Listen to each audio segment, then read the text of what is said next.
ಮದುವೆ ಭರವಸೆ ನೀಡಿ ಯುವತಿಗೆ ವಂಚನೆ, ಗರ್ಭಿಣಿಯಾದ ಬಳಿಕ ಪರಾರಿ.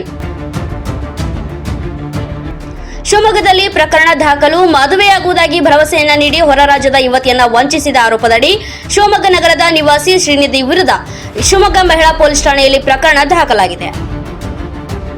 ಇನ್ನು ಪೊಲೀಸರ ಮಾಹಿತಿ ಪ್ರಕಾರ ಆರೋಪಿ ಶ್ರೀನಿಧಿ ಯುವತಿಗೆ ಪ್ರೀತಿಯ ಹೆಸರಿನಲ್ಲಿ ಮದುವೆಯಾಗುವುದಾಗಿ ನಂಬಿಕೆ ಮೂಡಿಸಿ ದೈಹಿಕ ಸಂಬಂಧವನ್ನ ಬೆಳೆಸಿದ್ದಾನೆ ಎನ್ನಲಾಗಿದೆ. ಬಳಿಕ ಯುವತಿ ಗರ್ಭಿಣಿಯಾಗಿರುವುದು ತಿಳಿದ ನಂತರ ಮದುವೆಯಾಗಲು ನಿರಾಕರಿಸಿ ಸಂಪರ್ಕವನ್ನ ಕಡಿತಗೊಳಿಸಿದ್ದಾನೆ ಎಂದು ದೂರಿನಲ್ಲಿ ಆರೋಪಿಸಲಾಗಿದೆ.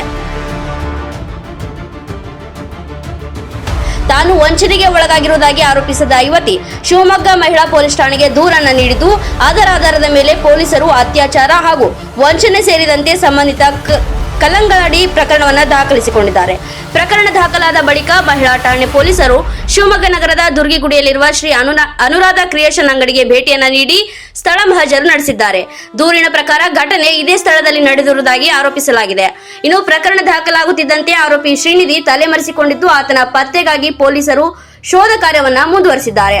ಪ್ರಕರಣದ ಕುರಿತು ಹೆಚ್ಚಿನ ತನಿಖೆಯನ್ನ ಶಿವಮೊಗ್ಗ ಮಹಿಳಾ ಪೊಲೀಸ್ ಠಾಣೆ ಪೊಲೀಸರು ನಡೆಸುತ್ತಿದ್ದಾರೆ. ಕ್ಷಣ ಕ್ಷಣದ ಸುದ್ದಿಗಾಗಿ ನೋಡ್ತಾ ಇರಿ ಕರ್ನಾಟಕ ಬೀಟ್ ನ್ಯೂಸ್.